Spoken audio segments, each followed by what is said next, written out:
비판을 받지 아니하려거든 비판하지 말라. 너희가 비판하는 그 비판으로 너희가 비판을 받을 것이요 너희가 헤아리는 그 헤아림으로 너희가 헤아림을 받을 것이니라. 어찌하여 형제의 눈 속에 있는 티는 보고 내 눈 속에 있는 들보는 깨닫지 못하느냐. 보라, 내 눈 속에 들보가 있는데 어찌하여 형제에게 말하기를 나로 내 눈 속에 있는 티를 빼게 하라 하겠느냐. 외식하는 자여, 먼저 내 눈 속에서 들보를 빼어라. 그 후에야 밝히 보고 형제의 눈 속에서 티를 빼리라. 거룩한 것을 개에게 주지 말며 너희 진주를 돼지 앞에 던지지 말라. 그들이 그것을 발로 밟고 돌이켜 너희를 찢어 상하게 할까 염려하라. 구하라, 그리하면 너희에게 주실 것이요 찾으라, 그리하면 찾아낼 것이요 문을 두드리라, 그리하면 너희에게 열릴 것이니 구하는 이마다 받을 것이요 찾는 이는 찾아낼 것이요 두드리는 이에게는 열릴 것이니라. 아멘. 오늘 우리에게 주신 말씀은 마태복음 7장 1절로 12절입니다. 무엇이든지 대접받고 싶으면 대접하라. 무엇이든지가 들어갑니다. 무엇이든지 대접받고 싶으면 대접하라입니다. 사람들은 참 이중적입니다. 누군가로부터 존중받고 싶어 하면서 정작 자신은 다른 이를 무시합니다. 그리고 함부로 판단하고 비판합니다. 칭찬하면, 칭찬받으면 기분이 좋지만 누군가를 칭찬하는 일에는 인색합니다. 삶의 초점이 항상 내게 놓여 있습니다. 예수께서는 이 초점을 내게서 타인에게 바꾸길 원하십니다. 무엇이든지 남에게 대접을 받고자 하는 대로 너희도 남을 대접하라는 것입니다. 어떻게 이 황금률의 말씀을 타인과의 관계에 적용할 수 있을까요? 저의 설교에서 말씀을 읽어주는 박 선생님은 국어교사로 재직하다가 정년퇴직을 하셨고 목소리가 아름답고 은혜스러워 교회에서 광고를 맡은 어나운서 역할을 한다고 합니다. 퇴직 후에도 시모임을 하여 시집을 발간했고 신앙송을 꾸준히 하여 전국 대상을 받기도 하였습니다. 그런데 그것보다 더 부럽고 기감이 되는 것은 대화를 해보면 절대로 다른 이들의 흉을 보질 않는다는 것입니다. 남도답사라는 여행과 답사팀을 남편 교수님이 운영하시는데 여러 그룹에 다양한 사람들이 오다 보면 갈등도 있고 주로 여성이다 보니 뒷담도 하곤 할 것입니다. 그래도 절대로 동조하거나 안 좋은 것을 표현하지 않습니다. 그래서 더 좋아하고 부럽기도 하는데 자발적으로 설교에 바쁜 중에도 말씀을 녹음해 보내주시니 더 좋아 안 할 수가 없습니다. 더러는 지인들 중에 말씀을 읽어주는 분이 누구냐고 묻기도 합니다. 오늘 말씀에서 첫 구절이 비판을 받지 아니하려거든 비판하지 말라는 말씀이 나옵니다. 왜 비판하지 말라고 하는지, 그렇게 안 하려면 어떻게 해야 하는지 말씀의 귀를 기울여 봅시다. 첫째, 남을 판단하지 말라. 1절에서 6절은 타인에 대한 태도로 이웃과 바른 관계에 대해서 말씀하십니다. 첫 번째가 비판을 받지 아니하려거든 비판하지 말라는 것입니다. 우리가 비판하는 만큼의 비판을 우리도 받을 것이며 우리가 상대방을 저울질하는 만큼 우리도 저울질 받게 된다는 것입니다. 비판은 남에 대해서 단순한 판단을 넘어서 정죄하는 행위를 포함할 수 있습니다. 누가복음 6장 37절의 말씀 같이 살펴봅니다. 비판하지 말라. 그리하면 너희가 비판을 받지 않을 것이요. 정죄하지 말라. 그리하면 너희가 정죄를 받지 않을 것이요. 용서하라. 그리하면 너희가 용서를 받을 것이요. 비판을 넘어서 용서하라고까지 합니다. 로마서 14장 3절의 말씀입니다. 먹는 자는 먹지 않는 자를 업신여기지 말고 먹지 않는 자는 먹는 자를 비판하지 말라. 이는 하나님께서 그를 받으셨음이라. 음식으로 서로 판단하지 말라는 것입니다. 우리가 판단하고 비판하는 것은 죄에서 비롯되었습니다. 이걸 놓치지 마시기 바랍니다. 내가 판단하고 싶고 어떤 비판이 쑥 나에게 들어오면 이것은 죄에서 나온 것이지, 이런 깨달으시기 바랍니다. 그 원인은 에덴 동산 가운데 있는 선과 악을 알게 하는 나무의 과실은 하나님의 것에 속하는데 인간이 따 먹음으로 이제는 판단의 기준이 자기 중심으로 오는 죄성이 생긴 것입니다. 원래 판단은 선과 악은 누구만 하셔야 돼요? 하나님이 하셨는데 그것에 불순종함으로 판단의 기준이 나에게 온 죄성이 생겼다는 것입니다. 모든 재판과 판단은 하나님에게 속한 것인데 우리가 그 자리를 범하고 말았다는 것입니다. 종리 요셉은 아버지가 돌아가신 후 형제들을 심판하는 자리에 서지 아니했습니다. 형들이 와서 사과를 하고 자신들을 종으로 여겨달라고 할 때 요셉은 형들에게 말하기를, 제가 하나님을 대신하리이까? 제가 하나님을 대신하리이까? 당신들은 저를 해하려 하였으나 하나님께서 그것을 선으로 바꾸사 오늘과 같이 많은 백성의 생명을 구원하게 하시려 하였다고 고백했습니다. 모든 재판권은 하나님께 있다는 뜻의 이름이 바로 누구일까요? 다니엘입니다. 다니엘의 이름의 뜻은 하나님께서 나의 재판장이라는 뜻입니다. 하나님이 나를 재판하신다. 그럼 함부로 우리는 비판하고 판단하지 못하겠죠. 내가 그래서 남을 판단하고 재판하는 일은 하나님의 재판권을 도용하는 것이에요. 하나님만이 하실 수 있는 그 권리를 도용하는 것이니 모든 판단과 비판을 포기합시다. 아예 하지 맙시다. 어떤 비판이나 재판은 결국 자신에게 돌아오기 때문입니다. 3절에서 먼저 자신을 돌아보지 못하는 사람은 자신의 눈 속에 있는 들보가 있는 사람으로 형제의 눈 속에 있는 아주 작은 티를 비판하는 사람과 같다고 합니다. 보라, 내 눈 속에 있는 들보가 있는데 4절에 어찌하여 형제에게 말하기를 나로 네 눈 속에 있는 티를 빼게 하라 하겠느냐. 제3자가 보아도 얼마나 우스운 모습입니까? 다른 사람의 허물을 가지고 흥분하고 비판하는 사람은 사실은 그 사람 자신이 그보다 더 큰 들보에 해당하는 죄가 있어 그것을 감추기 위해 남을 그렇게 욕하고 정죄한다는 것입니다. 다른 사람의 모습 앞에서 자신을 직면해야 되는데 그렇지 못한다는 거예요. 손가락으로 남을 정죄할 때 잘 보세요. 둘째 손가락은 남을 가르치고 있어도 나머지 손은 어째요? 자신을 향하고 있다는 사실을 잊지 맙시다. 주님께서 이러한 비판과 판단을 좋아하는 모든 사람들에게 외식하는 자여, 위선하는 자여, 먼저 내 눈 속에서 들보를 빼어라. 그 후에야 밝히 보고 형제의 눈 속에서 티를 빼게 하라고 하십니다. 정치계나 교계에서 비판과 비평이 난무합니다. 주님의 이 말씀을 꼭 명심합시다. 모든 판단권과 재판권은 하나님께 속한 것이니 주님의 고난을 도둑질하지 맙시다. 자문의 말씀 봅니다. 20장 12절입니다. 듣는 귀와 보는 눈은 다 여호와께서 지으신 것이니라. 여호와께서 지으셨는데 우리가 그 귀를 가지고 눈을 가지고 도용하면 안 되겠죠. 우리는 항상 자신을 되돌아보고 나의 허물과 잘못을 성찰하며 반성하고 남의 허물을 용서하며 살아야 합니다.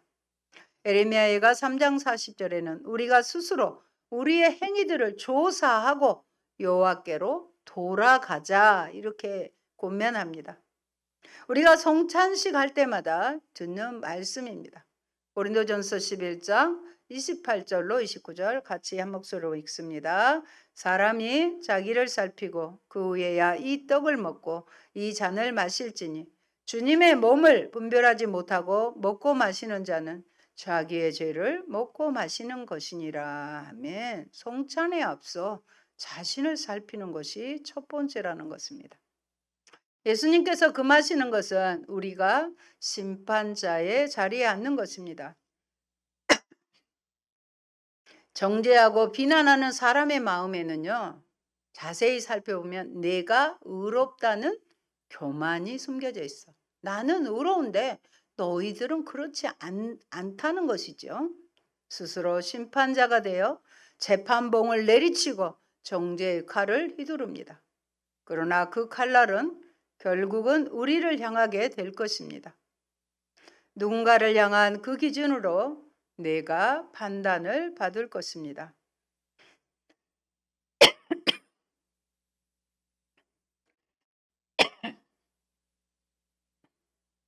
나는 혹시 내 실수에 대해서는 무디고 관대하면서도 다른 사람의 실수나 잘못에 대해서는 지나치게 예민하고 날카롭진 않습니까? 다른 이의 티를 논하기 전에 오늘 내 눈 속에서 먼저 빼내야 할 들보는 무엇입니까? 6절의 말씀 같이 봅니다. 우리 잠도 오니까 좀 같이 낭독하겠습니다. 거룩한 것을 계획에 주지 말며 너희 진주를 돼지 앞에 던지지 말라. 그들이 그것을 발로 밟고 돌이켜 너희를 찢어 상하게 할까 염려하라. 이 말씀은 수수께끼 같은 말씀입니다.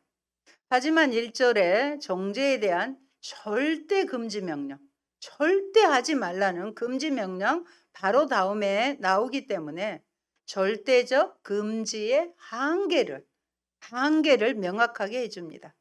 제자가 거룩한 것을 계획에 주지 않고 진주를 돼지 앞에 던지지 않기 위해서는 누가 개이고 돼지인지 판단해야 합니다.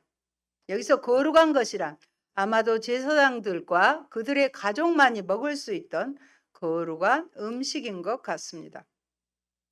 그러한 음식을 부정한 동물인 개에게 던져준다는 것은 상상할 수도 없습니다. 진주같이 값진 보물을 또 다른 부정한 동물인 돼지에게 던져준다는 것 역시 상상할 수 없는 일입니다. 이처럼 값지고 거룩한 것들은 그 가치를 알아볼 수 있는 대상에게만 주어야 합니다. 거룩한 것과 진주가 상징하는 것은 산상수훈설교에서 지금까지 말한 하나님 나라의 복음일 것입니다. 이 복음은 누구에게나 선포될 수 있지만 그 진정한 의미를 깨닫기 위해 시간과 노력을 기울이는 일은 그것을 듣고 그 가치를 깨달은 자들에게만 한정되어야 한다는 것입니다. 하나님의 선물은 남용되어서도 안 되고요. 진리는 조롱거리가 되어서는 안 됩니다. 이 말씀은 성도가 무지한 혼합주의로 세상과 타협할 것을 경계한 말씀입니다. 가치를 모르는 개나 돼지는 귀한 것, 거룩한 것을 모르고 먹을 것이 아니라고 발로 밟아버리고 화가 나서 이것을 준 사람들을 찢어 상하게 할 뿐입니다. 그러므로 하나님의 말씀과 진리를 함부로 인용하거나 사용하지 맙시다. 귀하게 여기고 마음의 준비가 된 자들에게 전하시기 바랍니다. 둘째, 구하라, 찾으라, 문을 두드리라. 그 다음에 7절로 11절은 하나님에 대한 태도입니다. 그 중에 가장 먼저가 뭐예요? 기도하라는 것입니다. 7절에서 8절에 나오는 동사들을 보면은요, 구하라, 찾으라, 문을 두드리라. 예, 그것의 문법의 형태는 현재 명령형이에요. 현재 아시죠? 현재는 반복적이라는 것입니다. 영어로 ask, seek, knock. 이 첫 글자를 요약해도 ask입니다. 기도할 때 구하고 찾고 문을 두드리는 일에 지쳐서는 결코 안 됩니다. 끈기 있게 믿고 기도할 것을 부탁하십니다. 어떤 구절이 생각나신가요? 누가복음 18장 1절로 7절에 보면 끈질긴 과부의 비유가 나오죠. 이와 같은 비유도 주님의 간절한 부탁에서 나온 것입니다. 재판장에게 응답을 받을 때까지 찾아가 부탁하고 귀찮게 합니다. 그렇다고 여기서 하나님께서 우리의 기도의 요청들에 대해서 응답해 주시기를 꺼려하는 어떤 요소를 극복해내는 것으로 생각해서는 안 됩니다. 기도를 응답해 주시기 위해서 열릴 것이니라.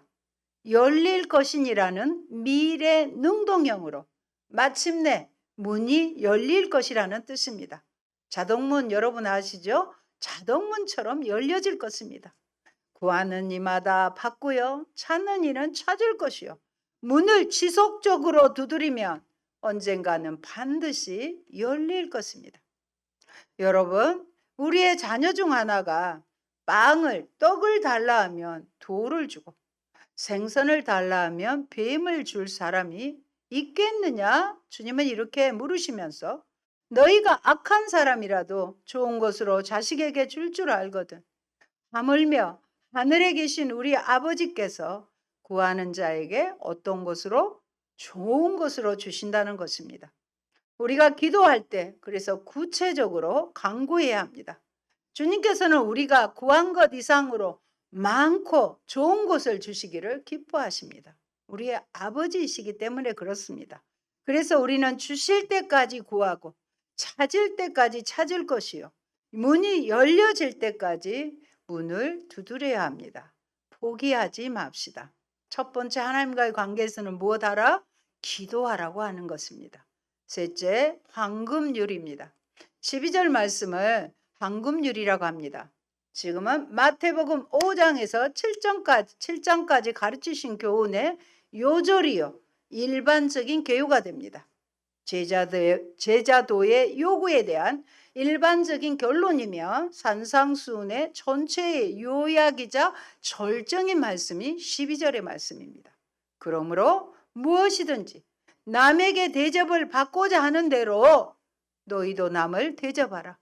이것이 율법이요 선지자니라. 같이 한번 읽어볼까요? 그러므로 무엇이든지 남에게 대접을 받고자 하는 대로 너희도 남을 대접하라. 이것이 율법이요 선지자니라. 그러면 거기에서 접속사 그러므로라는 표현은 12절을 바로 앞절과 연결하는 것이 아니에요. 지금까지 계속 5장부터 산상수훈의 모든 가르침과 연결하는 것입니다. 뒤따라 등장하는 황금률은 한마디로 제자들에게 요구되는 더 큰 의에 대해서 설명하고 있습니다. 제자들에게는 더 큰 의를 요구하십니다. 제자들에게 기대되는 구별되는 행위와 태도를 말하는 것입니다. 이 구절은 사실상 부정적인 문구로 되어 있는 유대인 경전인 달무드의 황금률, 어떤 황금률이 있냐면요. 물은 네가 싫어하는 일은 다른 사람들에게도 행하지 말라. 네가 싫어하는 일은 다른 사람에게도 행하지 말라에 대한 새로운 해석입니다. 황금률이란 말은 알렉산더 세베루스 황제가 그의 궁전벽에 금으로 새겨놓은 데서 황금률이라는 별명을 얻게 되었습니다. 마태복음에서만 기록된 이것이 율법이요 선지자니라는 말은 자칫 유대인들이 일방적으로 생각해온 황금률에서만 머물지 않고 좀 더 적극적인 내용을 부여함으로써 하나님의 진리의 말씀임을 확인시켜 준 것입니다. 논어에서도 공자도 탈무드의 가르침처럼 자기가 하고 싶은 것이 아니면 다른 사람에게 시키지 말라고 합니다. 하지만 예수님의 황금률은 다른 교훈들에서 찾아보기 힘든 거의 절대적으로 타인 중심적인 행동에 대한 적극적인 명령입니다. 더욱이 예수는 이 타인 중심적 행동 원리에 대한 신학적인 의미를 부여하시는데 이것이 율법이요 선지자이라고 하십니다. 이것은 계시된 하나님의 뜻에 대한 한마디로 요약이라는 것입니다. 예수께서 보여주신 이 원리는 자기 부정적인 비이기적 사랑이 구체적으로 어떻게 나타나야 하는지를 보여주는 가장 명료한 원리입니다. 의심할 여지 없이 마태는 우리로 황금률이 바로 내 이웃을 내 몸과 같이 사랑하라는 표현이 뜻하는 바로 이해하기를 기대할 것입니다. 그러므로 예수에 의해서 더욱 심오해진 긍정적인 형태의 황금률은 행동으로 표현되는 이타적인 사랑에 대한 광범위한 요구인 것입니다. 여러분이 다른 사람에게서 받고 싶은 것이 무엇인가요? 특히 가족에게 받고 싶은 것은 무엇인가요? 칭찬받기를 원하십니까? 오늘 말씀대로 먼저 칭찬해 보세요. 인정받기를 원하세요? 상대를 먼저 인정해 보세요. 도움받기를 원하십니까? 먼저 도움을 주세요. 깨끗한 환경, 잘 정리된 환경을 원하시나요? 먼저 깨끗하게 해보세요. 사랑받기를 원하십니까? 먼저 예수님처럼 사랑해 보십시오. 그러면 칭찬받고요, 인정받고, 도움도 받고, 사랑도 받게 될 것입니다. 상대에게 요구하기 전에 내가 먼저 해보는 것입니다.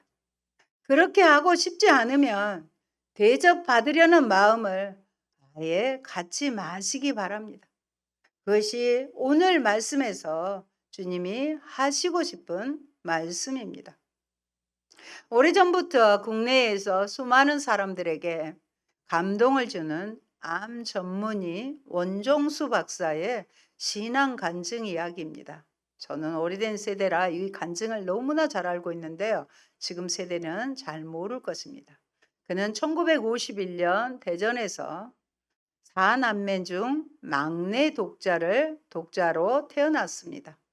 6.25 당시 대의로 복무하셨던 아버지는 6살 때 돌아가셔서 어머니는 과부로 삭바느질 식모로 남매를 키우면서도 매우 독실하셔서 새벽기도 용사였습니다. 대종고에 재학하던 원종수는 정말로 밑에 하이 그룹이었습니다. 하나님의 세미한 음성을 듣고 지혜를 강구하며 더 열심히 공부에 집중하므로 서울대 의대를 수석 졸업하고 유명해진 것은 1975년 의사고시 수석 후에 미국으로 건너가서 복음을 전하는 암 전문의로 유명합니다. 그는 고2 때 방언 체험을 할 정도로 하나님 아버지와 소통했고요. 어머니의 철저한 신앙을 쫓아 멀리 떨어진 교회까지 어머니와 함께 새벽 기도를 열심히 다녔다고 합니다. 그리고 성경대로 어머니를 공경하고 어머니의 말씀을 잘 순종한 효자였습니다. 어느 추운 겨울날 궁색한 집안 형편인데도 그때는 마룻방을 임대를 했다고 그래요. 방도 아닌 마룻방이었습니다. 그런 형편인데도 어머니가 노숙자 맹인 할아버지를 집으로 모셔왔습니다. 그때 그는 너무 기가 막혀서 어머니에게 생전 처음 화를 냈습니다. 어머니는 엄숙한 말씀으로 남자인 이 원종수에게 할아버지를 씻기고 옷을 갈아입히고 잘 섬기라고 하셨다고 합니다. 할아버지의 때가 찌들은 옷에 손대기 싫어서 막대기로 옷을 벗기며 구박했습니다. 자신에게 한 벌밖에 없는 내복을 입히면서 솔직히 마음의 기쁨은 하나도 없었답니다. 혼자 앉을 만한 조그만 아랫목마저 할아버지에게 뺏기게 되었습니다. 그때 할아버지에게 된장국에 보리밥을 제공하자 맛있게 먹고 만족해하던 할아버지가 진정 예수님이셨던 것을 예수님이셨어요. 오랜 세월이 흐른 뒤 미시간 대학에서 깨달았다고 간증합니다. 그때 의지할 곳은 너무 가난했고요. 미국에 무작정 가서 너무 힘들었을 때 하나님밖에 없었습니다. 지금 생각해 보면 그때 내 마음은 아팠지만 돈 주고도 살 수 없는 가난 때문에 하나님을 의지하고 살았습니다. 사실 저는 그때의 가난과 어려움을 하나님께 감사드린다고 간증했습니다. 사랑하는 성도 여러분, 다른 사람이 자신에게 해주기를 바라는 그대로 다른 사람에게 먼저 베풀어야 합니다. 받은 만큼 주는 것이 아니라 받을 것을 기대하고 주는 것도 또한 아닙니다. 이미 우리는 하나님께 받았기에 이웃이 기대하는 것 이상을 베푸는 것이 천국 백성의 삶의 방식입니다. 나는 이웃의 필요에 대해 민감합니까? 남에게 대접을 받고자 하는 대로 남을 대접하는 말씀은 내 이웃을 내 몸과 같이 사랑하라는 말씀과 같습니다. 사랑받고자 하는 대로 남을 사랑하라는 말씀입니다. 이것이 바로 예수님께서 가르쳐 주신 모든 율법과 선지자의 결론입니다. 아멘. 좋으신 아버지 감사합니다. 우리 안에는 죄성이 있어서 나는 괜찮은데 상대의 흠이 보이고 잘못이 보여서 늘 비판하고 판단할 때가 있습니다. 아버지, 내가 비판하고 판단한 대로 나에게 다시 돌아온다는 것을 오늘 말씀해 주시고, 아버지, 모든 그런 판단과 비판은 하나님 손에 있음을 고백합니다. 아버지 하나님, 주님과 더욱 긴밀해지기 위해서 주의 약속을 굳건하게 끝까지 붙잡고 기도하며 기도가 이루어질 때까지 찾고 구하고 찾고 두드리는 우리가 될 수 있도록 도와주시옵소서. 먼저 무엇이든지 남에게 대접을 받고자 한다면 먼저 대접하는 우리가 되게 하시고, 그 대접을 받지 않으려고 할지라도 먼저 대접하게 될 때에 주님께서 받으시고 이 땅에서도 다 갚아주시고 하늘 보화로 하나님께서 쌓아두게 하심을 감사를 드립니다. 마지막 아버지 하나님 7장의 이 황금률의 말씀이 산상수훈의 절정인 것을 저희들이 잊지 않게 하시고 먼저 섬기고 사랑하고 용서하는 그런 마음을 우리에게 허락하셔서 우리도 그런 삶을 살게 하옵소서. 예수님 이름으로 기도합니다. 아멘.